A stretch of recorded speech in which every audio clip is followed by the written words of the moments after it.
Il venait d'acheter cette maison abandonnée au bord du fleuve, convaincu d'y trouver la paix. Mais dès la première nuit, une voix murmura son nom dans l'obscurité. Et ce n'était pas un rêve. La maison du silence. Mamadou n'avait jamais aimé le bruit. À Dakar, les klaxons, les marchés bondés et les nuits trop agitées finissaient par lui voler son sommeil et sa paix. Alors, quand il entendit parler d'une vieille maison abandonnée, dans un village reculé près du fleuve Casamance, il n'hésita pas longtemps. Le trajet fut long. La route devenait de plus en plus étroite, entourée de baobabs silencieux et de terres rouges baignées de soleil. À son arrivée, le village semblait figé dans le temps.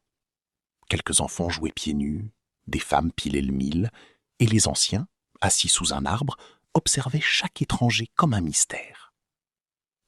Mamadou salua poliment, mais les regards qu'on lui rendait n'étaient pas chaleureux. Ils étaient lourds, presque inquiets. « Tu viens pour la maison ?»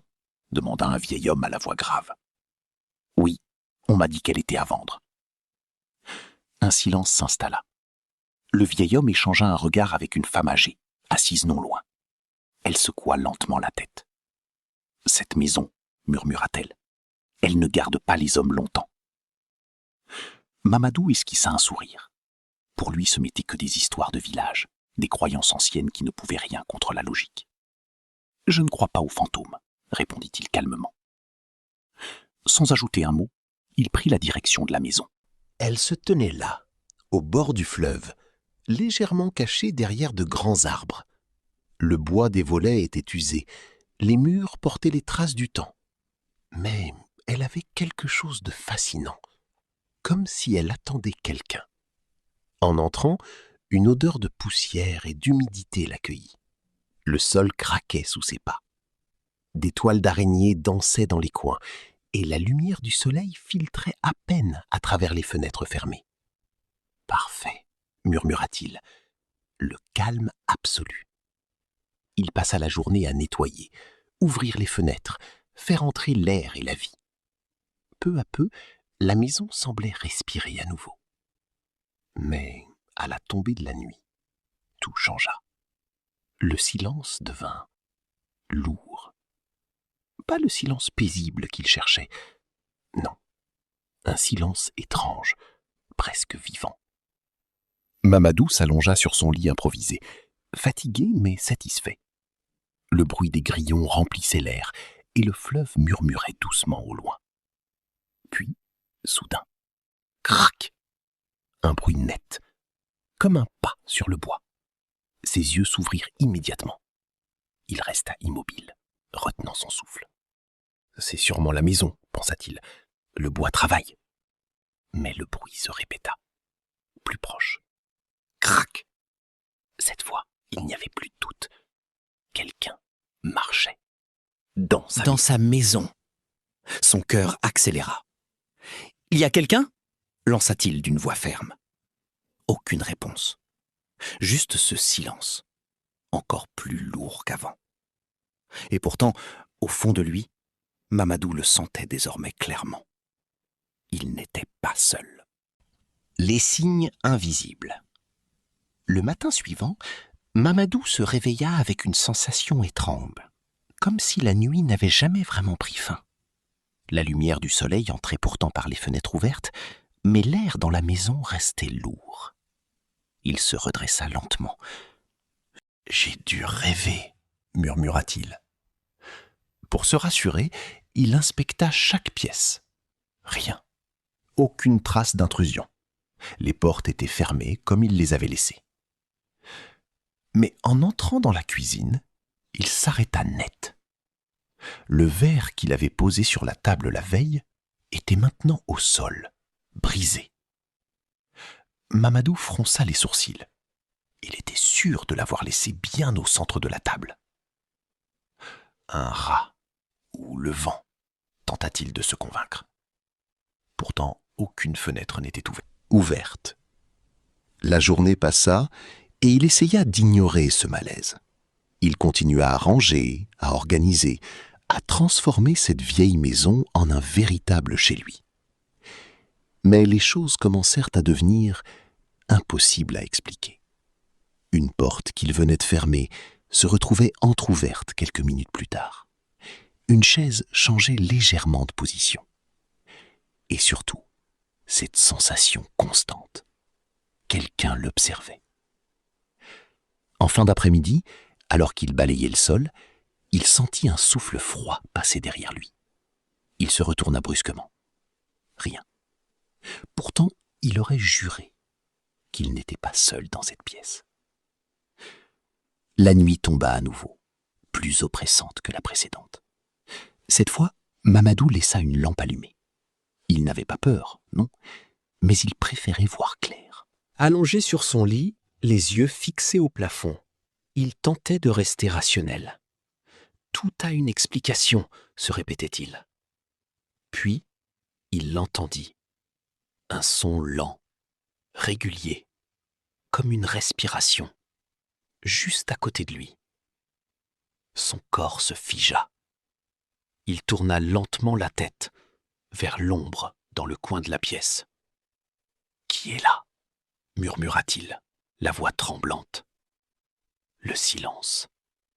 Puis, dans un souffle à peine perceptible, « Tu n'es pas chez toi. » Le sang de Mamadou se glaça. Il bondit hors du lit et alluma toutes les lampes. La pièce était vide. Complètement vide. Mais cette fois, il ne pouvait plus nier. Ce n'était ni le vent, ni un animal, ni son imagination. Quelque chose vivait dans cette maison. Et cette chose venait de lui parler. Le secret du village. Le lendemain, Mamadou ne chercha plus d'explication logique. Il quitta la maison dès les premières lueurs du jour, le visage fermé, l'esprit agité. Le souvenir de cette voix résonnait encore dans sa tête. « Tu n'es pas chez toi. » Cette fois, il avait besoin de réponses. Au village, les habitants l'observèrent encore une fois en silence. Mais aujourd'hui, quelque chose avait changé dans son regard. Il n'était plus l'homme sûr de lui arrivé la veille. Il s'approcha de la vieille femme qu'il avait rencontrée. « Je veux savoir, » dit-il directement. « Qu'est-ce qu'il y a dans cette maison ?» La femme le fixa longuement, comme si elle attendait ce moment. Puis elle soupira. « Je savais que tu reviendrais. » Elle lui fit signe de s'asseoir à côté d'elle, sous l'ombre d'un grand arbre. Cette maison appartenait à une jeune femme. Elle vivait seule, différente des autres. Certains disaient qu'elle parlait aux esprits, d'autres qu'elle en faisait partie. Mamadou écoutait sans interrompre. Un jour, le village s'est retourné contre elle. La peur a remplacé la raison. On l'a accusée, rejetée, abandonnée. « Qu'est-ce qui lui est arrivé ?» demanda Mamadou, le cœur serré.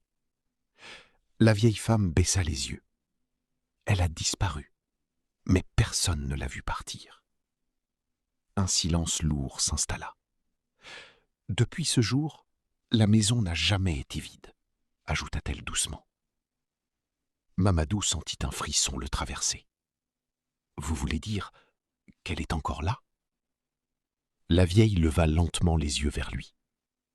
Son corps a peut-être disparu, mais son âme, elle, est restée. Mamadou avala difficilement sa salive. Pourquoi maintenant ? Pourquoi moi ?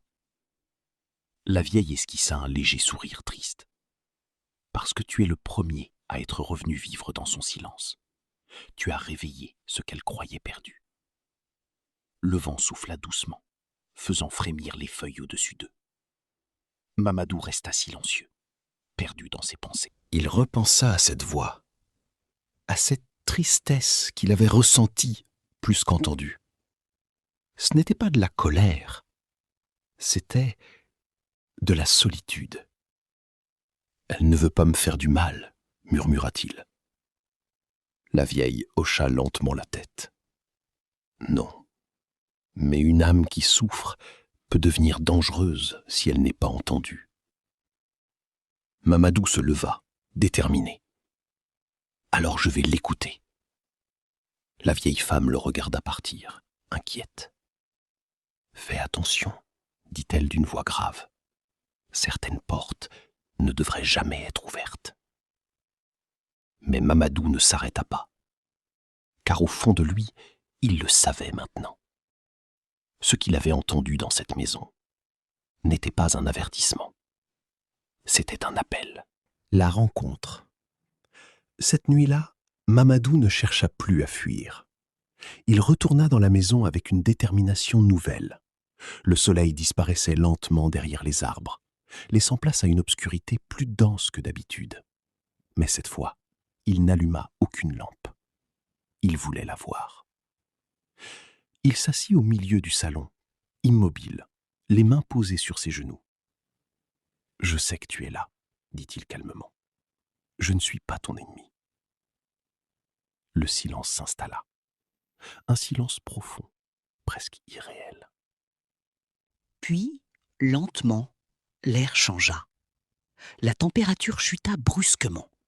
Un frisson parcourut le corps de Mamadou, mais il resta assis, refusant de céder à la peur. Le plancher grinça. Un pas, puis un autre, derrière lui. Son cœur battait fort, mais il ne se retourna pas. « Je suis venu t'écouter », murmura-t-il. Le souffle qu'il sentit près de sa nuque n'était plus une illusion. Quelqu'un ou quelque chose était là. Face à lui, dans l'ombre, une forme commença à apparaître. D'abord floue, comme une brume, puis plus nette. Une silhouette, une femme, vêtue de blanc, les pieds nus, les cheveux longs tombant sur ses épaules. Son visage était pâle, mais ce n'était pas la peur qu'on y lisait. C'était une douleur profonde. Ses yeux croisèrent ceux de Mamadou. Et dans ce regard, il comprit tout. L'abandon, le rejet, la solitude infinie. « Pourquoi ?» souffla-t-elle d'une voix fragile, presque cassée. « Pourquoi es-tu venu ?» Mamadou sentit sa gorge se serrer. Il ne s'attendait pas à une voix aussi humaine. « Je cherchais la paix, » répondit-il doucement. « Mais je pense que toi aussi. » La silhouette sembla vaciller légèrement, comme touchée par ces mots. « Ils m'ont laissé, » murmura-t-elle. « Ils m'ont oublié. » Une larme invisible sembla traverser son visage. Mamadou fit un pas en avant, lentement, sans brusquer. « Je ne t'oublierai pas. » Un silence. Puis, pour la première fois, la présence ne recula pas. Elle resta là, face à lui. Le vent entra doucement par une fenêtre entr'ouverte, faisant bouger les rideaux. Mais dans cette pièce, le temps semblait suspendu. « Tu n'as pas peur ?» demanda-t-elle. Mamadou secoua la tête. « Non, parce que tu ne veux pas me faire de mal. » La jeune femme le fixa longuement. Puis, lentement, son expression changea. La douleur était toujours là, mais quelque chose d'autre apparut. Un début de paix. La lumière de la lune traversa la pièce, illuminant brièvement son visage, avant qu'elle ne commence à disparaître, comme emportée par le vent. Mais cette fois, Mamadou ne ressentit aucune peur, seulement une certitude. Il n'était plus seul, et elle non plus. 2 âmes, une maison.